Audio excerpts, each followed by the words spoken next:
Hello and welcome to another Drive-In Double Feature. I'm Ryan. I'm Nathan. And normally this is the podcast where we talk about two movies every Tuesday and Thursday, but we are continuing our week with the fourth movie in the series that we are covering, and that is Nightmare on Elm Street 4, The Dream Master. Freddy is back, and he's causing all kinds of havoc in people's dreams. And, I really like that we got to talk about the other three movies, Nathan. Yeah, and we finally got to the one with the baby in it, right? I love that. No, that's Dream Child. That's the fifth one. We're going to talk about that one tomorrow. Tomorrow, okay. A big Dream Child fan, as many people are. No, I will stop. We are going to be talking about Friday the 13th. Part 4, the final chapter, directed by Joseph Zito.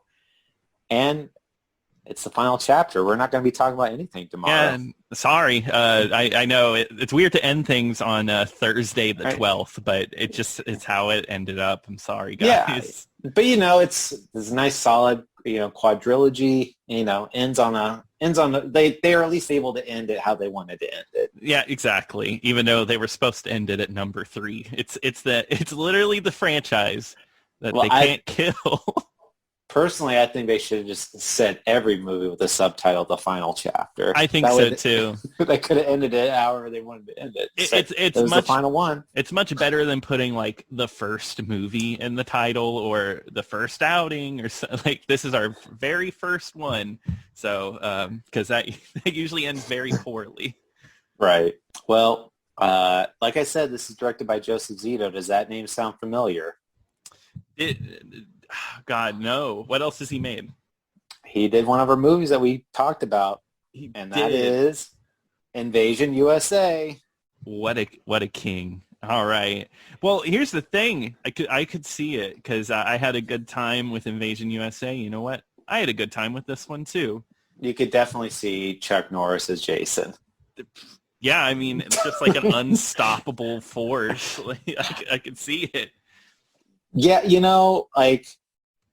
at first I was not liking it, but I was like, okay, they're kind of getting into like a little bit of a groove here, and they've kind of realized that these human characters are not very important. Yeah, it's really interesting because I felt the same way. I was like, this is a really slow start. It's kind of a little goofy, especially the hospital scenes. I did not know what they're going for with that. But as the movie went on, I was like, okay, yeah, I really got into it. I think it might be my favorite sequel in the Friday the 13th movies. Yeah. I don't know if it beats 2 for me, but it's definitely like, they're finally starting to realize, okay, we don't really need to spend time and try to develop these human characters. Let's just try to make some really horrific kills, and let's try to make this as fun as possible as we go along. Exactly, and that's what it is. It's a really good time with some really gruesome kills. Like this is the most gruesome one of the bunch. Like there are some crazy kills in this one. I do want to start, since you mentioned it, I do want to talk about that hospital scene. Yeah. This movie has like a weird obsession with like, I guess it's not porn that he's watching, but watching women on film in a sexual manner. Because like there's the doctor, right? And there's scenes of him just watching like aerobics women's like shaking their ass, and he's just obsessed with this thing. Well, I guess he's a coroner, not a doctor. Well, yeah, and the very first scene with the coroner too, the paramedics that bring the dead Jason in, they're like, oh, like how can you work in a place like this? He's like, oh, it's no big deal. You see that body over there? You just go over there, you take your pants off, and you just kind of, he's suggesting necrophilia on these dead bodies. Yeah, he was he's like, oh yeah, that dead body's cute, and then the guy's like, oh, you mean she was cute? And he's like, no, she's still cute. It's like, just disgusting. Right.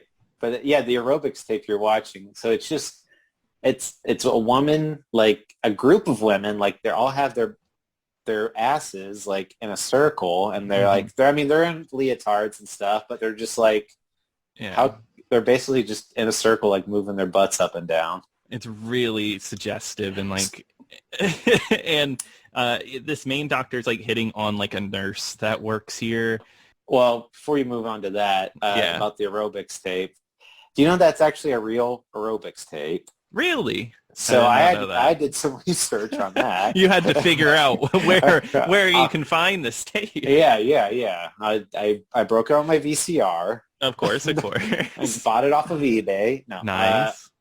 No. So the video is actually called Aerobicize.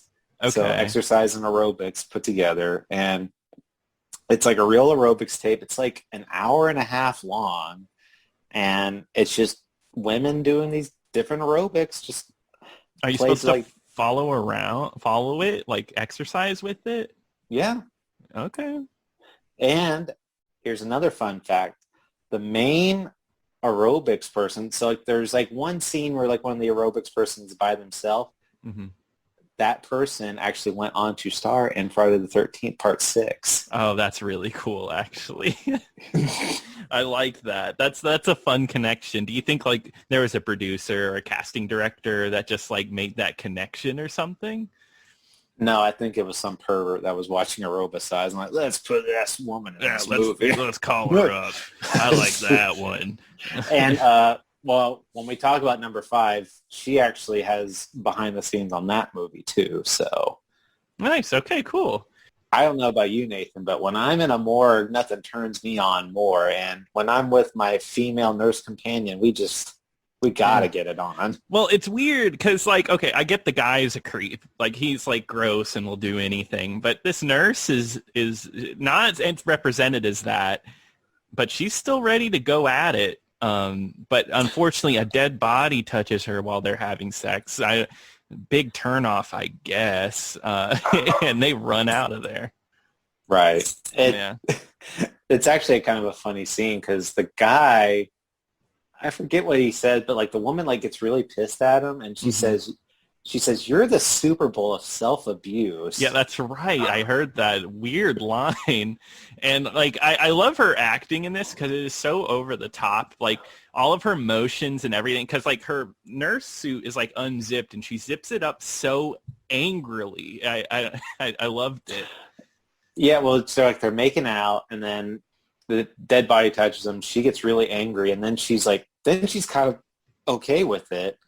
And Yeah. like, and she's like, then her volume goes down, but then I guess the Jason's hand moves again and Hmm. it startles the coroner and he starts like cursing, like exclaiming, like, but it goes on for a really long time, like for Yeah. that type of scene, like, oh, just like, Jesus Christ, Jesus, damn it, and God, and this, he like talks for like 30 seconds, and he says the word Christmas shit too. Yeah, yeah, and I think this shot is like from the point of view of like the nurse, right? Like it's just the nurse standing there listening to him like doing all these expletives. It's really awkward. I don't know who Yeah, put this together. Yeah, it's funny. Like what a weird intro. Well, I guess the real intro is sorry. the Yeah. best of montage at the beginning of the Yeah, movie. that they always have to do. But I think this one does it a little better because it is like a compilation versus rather than like a whole scene from the last movie. Yeah, and I mean, I guess it's a little more forgivable because they actually did think this was going to be the final movie. Yeah, So it really tied they it were, together. they were like, okay, this is it. Here's all the best of from Friday the 13th. Yeah, and like it was a year between the last one. You know, they were consecutive before. They waited a year till this one. You know, memories they die out in a year. That's what I've heard. So they really couldn't keep up with that. Yeah, I as soon as the movie's over, I forget all about it. I mean, I do, but um, but we don't have to go into that.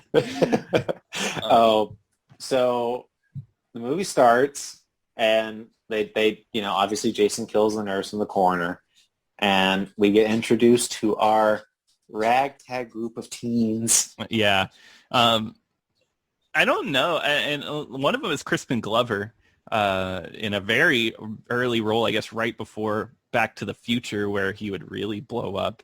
And his friend, I'm forgetting the actor's name now. They're like the ragtag, like you said, ragtag duo. Um, Yeah.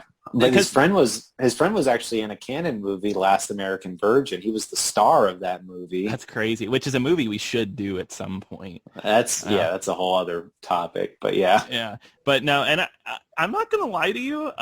At points, I thought they were annoying, but I actually kind of liked them. It might be I think it's after watching the third one where we got straight caricatures. We actually got characters that are at least a little different, at least a little bit relatable, you know? Yeah, I mean, I don't know though. I was just wondering, because I did kind of wonder, I'm like, how are these two friends? Because Yeah. one is obviously super self-conscious and just has very low self-esteem, and the other guy is just basically like, no, yeah, you suck. Yeah, but I think the way it works is because this guy talks all this game and he's confident, but in the end of the movie, you find out he's kind of a loser and nobody actually likes him. He actually gets left alone at the very end of the movie. Yeah. While the insecure guy, he gets laid, which you know what that means in these movies. So it means he lives a long, happy life. Yeah, he gets to survive. But Crispin Glover is definitely being Crispin Glover. I guess he always has acted like Crispin Glover in every movie, stuttering, weird motions and everything. Well, we're jumping ahead, but there's a scene, there's a dance scene where they're dancing in the house and they're dancing to a song, and he does some pretty outrageous dance moves. Yeah, from the Camp Crystal Lake Memories documentary, the way they were talking about it, because when I first saw it, I was like, oh, Crispin Glover's doing a bit. This is like a joke. But was he really just dancing? Is that just how this man dances? I would assume. He's kicking his legs, waving his arms and everything. Yeah. That wouldn't surprise me. I mean, we don't know, because in Back to the Future, it was a slow dance, the Enchanted Under the Sea. So we don't really know how he would have reacted during a fast song. Yeah, exactly. Yeah. Well, did we get to see him? We didn't get to see him dance whenever Michael J. Fox comes out. No, we didn't see the Johnny Be Good. We didn't see them dancing during Johnny Be Good. No, unfortunately.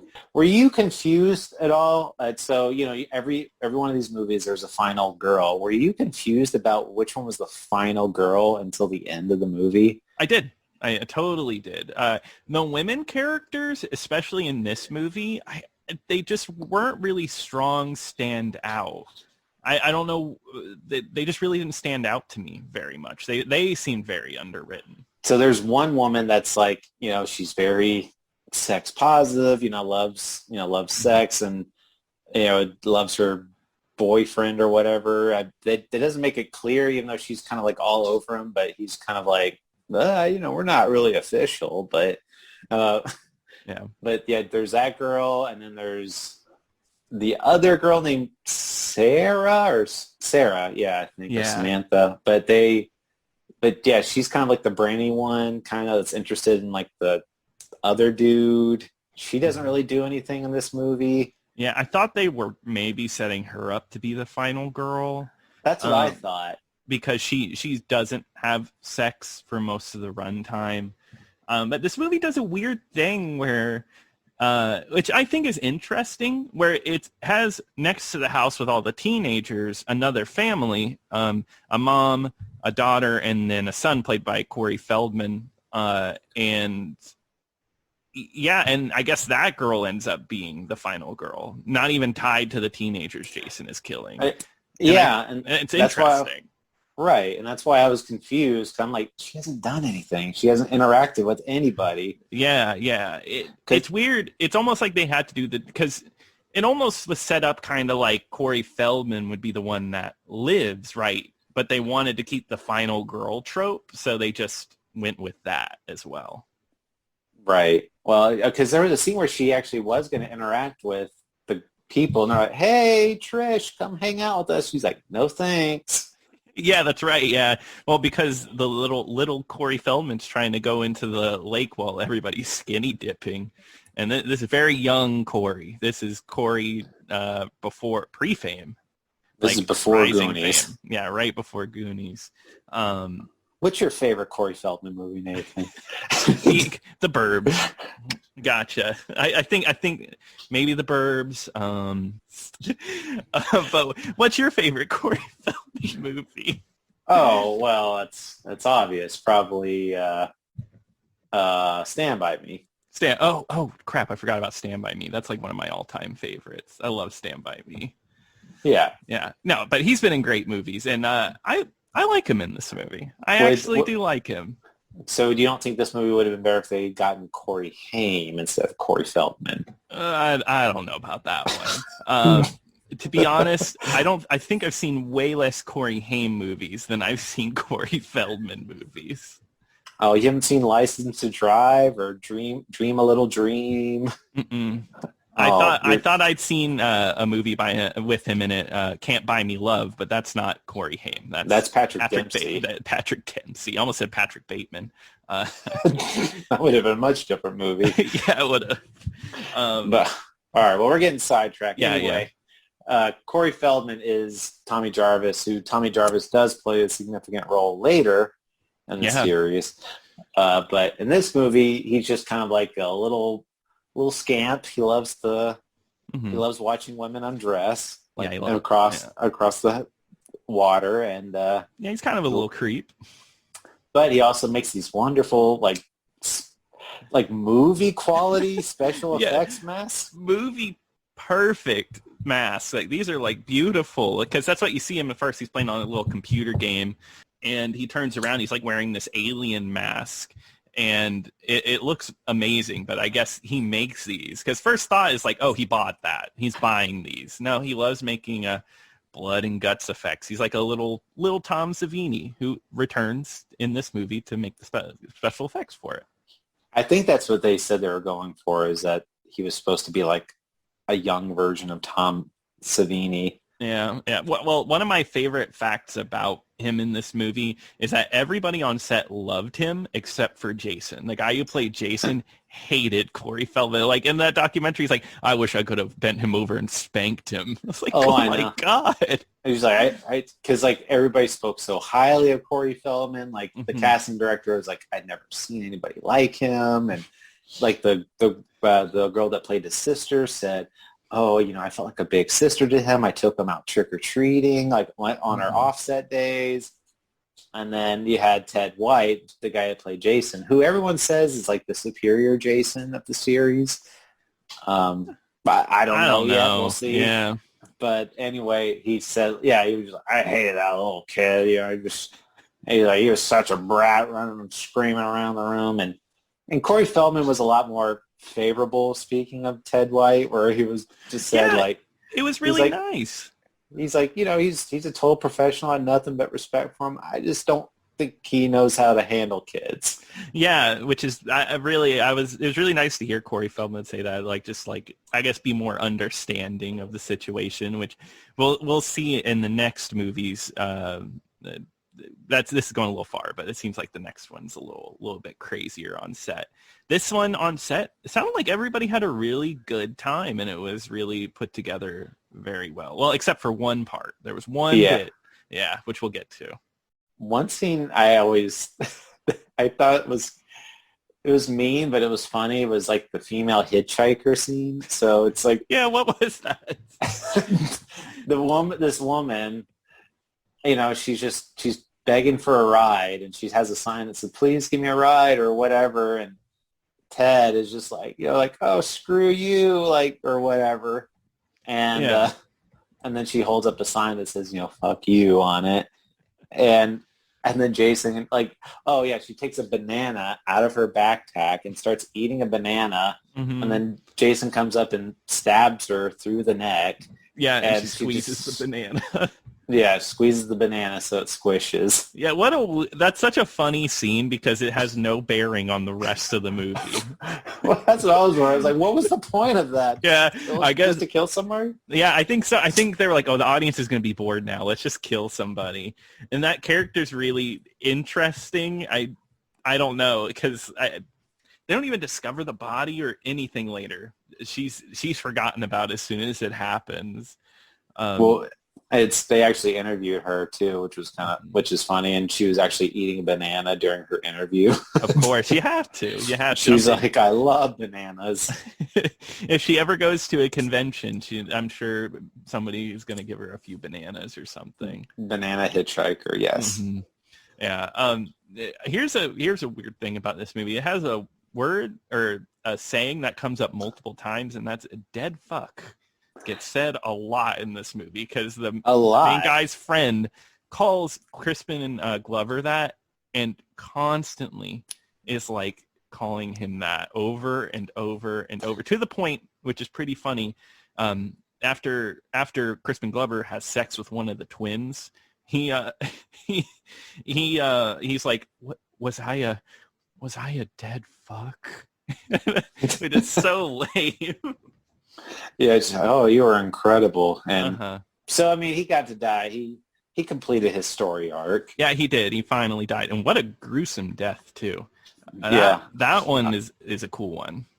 Yeah, the corkscrew through the hand and then a cleaver right to the face. Yeah, there's like some finalness to some of the deaths in this one that's like really brutal. It lingers more because I feel like the third one got cut to bits. This one like lingers on the blood a lot more. Which is, well, you say that, but they actually said during the documentary that they actually had to cut a lot of the deaths. Yeah, it's interesting. Yeah, because they say that, but I don't know. This one seemed a lot heavier than the others. Well, I think they said they actually made the deaths super long and super gruesome because they really wanted the Jason death to be very violent, and they wanted it to be very, very impactful. So they're like, we will cut every other person's death. Please just don't cut the Jason death scene. Yeah, I've heard of that before. I've heard of movies making like really gruesome or like just really messed up scenes to get those cut for an R rating. Well, I remember they did that this is going off, but that movie Team America. Really? They did? Well, because, it's the two puppets. It's the puppet movie. And there's a scene where they the two puppets have a really long sex scene. And in the unrated version, it's this super long, super graphic sex scene, and then they had to the motion picture people were like, "Oh, you got to cut this." So they got the actual length that they actually wanted for the scene because that's awesome. Because that's what but it was just funny. No, that's good. That's good. Speaking of sex, there's... Oh, okay. Yeah, it got you enticed. There's actually no sex, but I guess it's nudity. There's a weird part in this movie where everybody joins around and they find an old silent porno movie, softcore porn, and they just watch it and laugh. They're laughing their ass off at some naked women dancing around. From the 30s, yeah, or whatever. It's just old footage, and... yeah, I mean, I get it. They're smoking weed, but even if I was high, I don't think I'd find it that funny. Well, okay. I mean, I could maybe see oh, haha, that's so weird or whatever, after 5 minutes. But that one character, Ted, that's what he does the entire night. Yeah. Everybody dies, and Ted there is just enthralled by this. He actually dies through it because he walks up to the screen and Jason stabs him through the screen. Yeah, I that's the thing. I was just okay, how long? Well, I was one, I'm how long is this movie? And then two, what is so fun? I mean, I guess you said, he was high, but I can't imagine that would be that enticing while being high for that long. No, you get bored and move on to something else. But I guess he was alone. Everybody else left him. Yeah, I guess. But they did say, the actual actor, he was he said, I was really stupid when I was a young actor, so I wanted to do everything for real. So when I shot that scene, I was actually high. And he said that was a huge mistake. Because he was horrible idea. Because he said I was super paranoid and I couldn't even comprehend what the director was telling me to do. Yeah. You're in Friday the 13th. You don't have to be a method actor. I promise you. But some other scenes I thought was great there's one where they're walking their dog in the house, and the dog gets so scared the dog jumps out of the window, breaks through a window. Yeah. And the dog runs off. There's quite a bit of window breaking in this one, surprisingly. That's a thing they go to a lot. My favorite scene so far was, and it was so funny, but so the girl that the twin that has sex with Crispin Glover, she's upstairs, and Jason grabs her, throws her out of the second story window. She lands on the car, and it doesn't, like, the car doesn't just dent, like the car windows explode. They explode. Like it looks like an explosion happened on the inside of the car. And Yeah. dude, it was so funny to me because it sounded like an explosion, like Yeah, they added the sound effect and everything. It is, and it's funny because this death is not gruesome at all. That's it. Like, she gets thrown on the car and it's over. That's her death scene.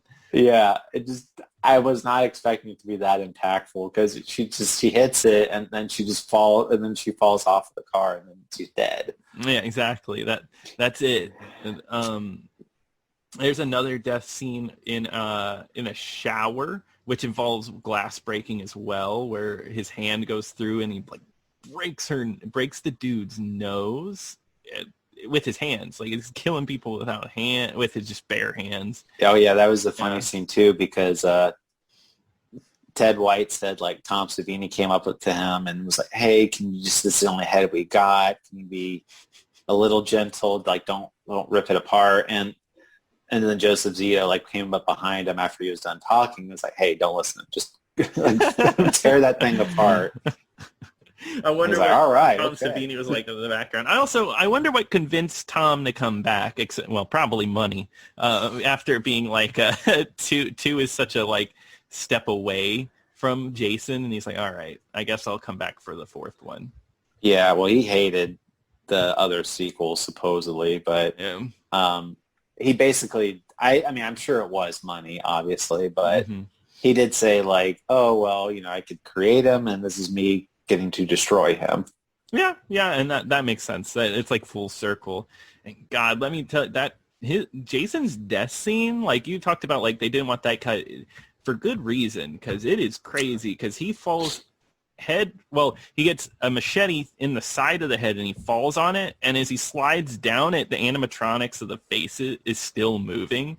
It is a sight to behold. It is something. Yeah, it's very graphic, and I can see why they're like, I mean, it was pretty much like, I think would have made it a little more poetic is maybe him getting beheaded like his mother, but it was like, it was still kind of cool. It was like he lived by the machete, he died by the machete. So exactly. And it's weird. There's a whole long chase scene with him chasing around the final girl, and I think it's funny how it's edited, because in this whole time you see Corey just shaving his head in the bathroom while his sister's being terrorized, like, oh, okay, let me go ahead and go bald really quickly. It's a weird way to build tension.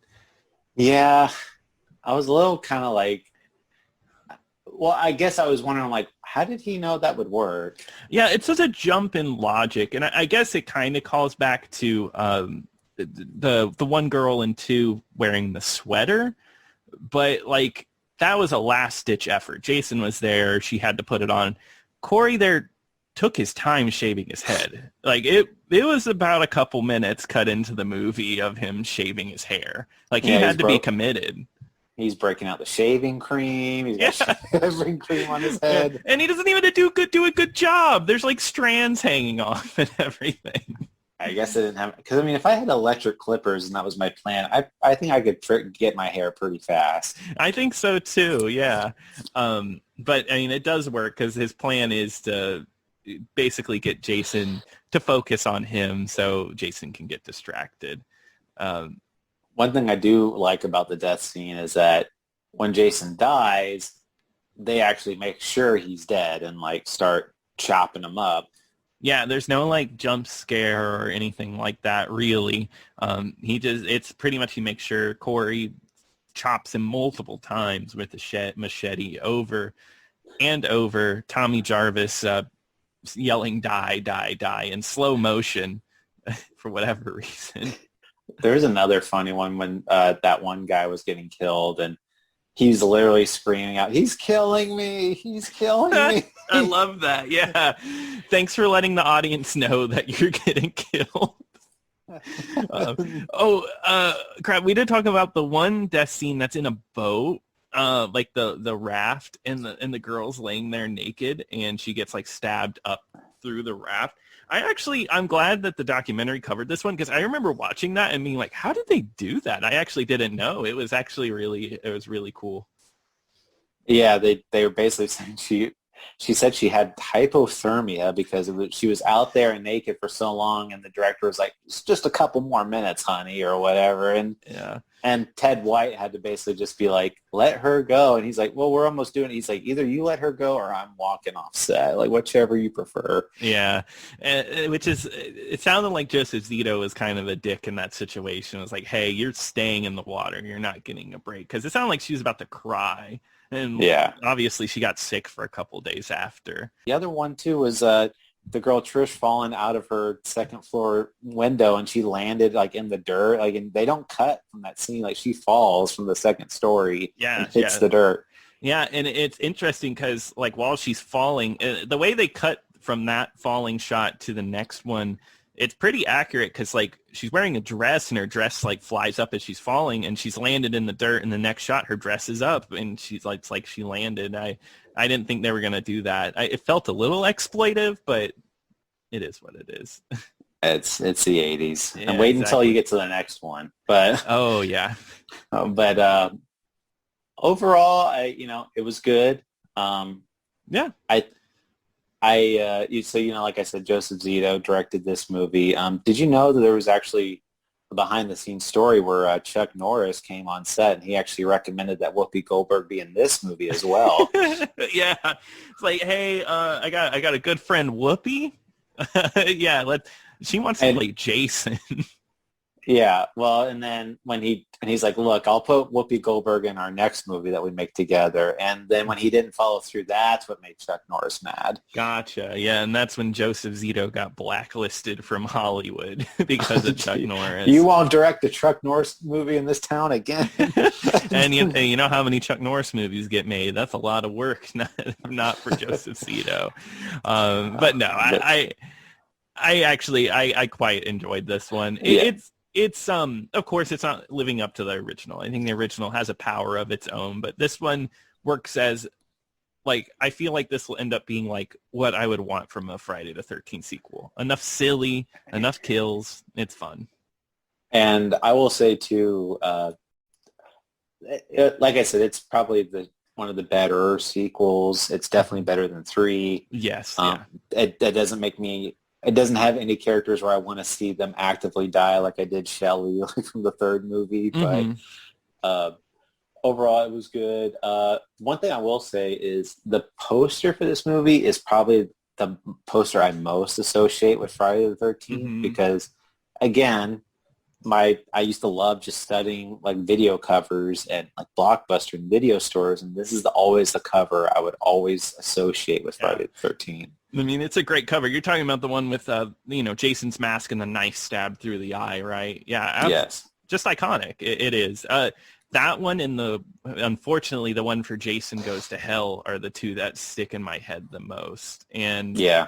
I mean, this one's like, this actually got a video game version, which is funny, for the same console that Corey Feldman's playing on, ZX Spectrum. And it has the same poster on the cover of that game. It was also released for like other computers and stuff as well. But right. Well, I talked about that on the first episode where I was playing the NES version of Friday the 13th, and that's like the opening title sequence is like the knife flying into Jason's mask. Yeah. So it just shows you like this is where it all came together. The mask came in the last one, but I think this one really cemented it in people's heads. It is kind of funny that they were like, oh yeah, that's how we need to go. We need to keep the mask. Yeah, that's right. Like the third one happened and they were like, oh, the mask stays. When, it would be interesting if the whole series did a different mask every time, but I think it works better with just the hockey mask, of course. Right. Well, they did say because like I said, they took Corey Feldman trick-or-treating, and they said like while they were out trick-or-treating, there was a ton of people dressed like hockey mask Jason, they said. Yeah, that's cool. I think that's I also love that factoid that they took out the little kid that was working on the movie to trick-or-treat. That's actually really sweet. Yeah. Yeah. So And one other fact too that we need to say is that this whole like 2, 3, and 4 happens over a weekend. Yeah, it is right. They all take place sequentially, which is really interesting, right? Like, I guess not sequentially, but in timeline order, one after another. And I think that's cool. I think that's neat. But then soon we're going to make a big time jump. A very, very big time jump. Yeah.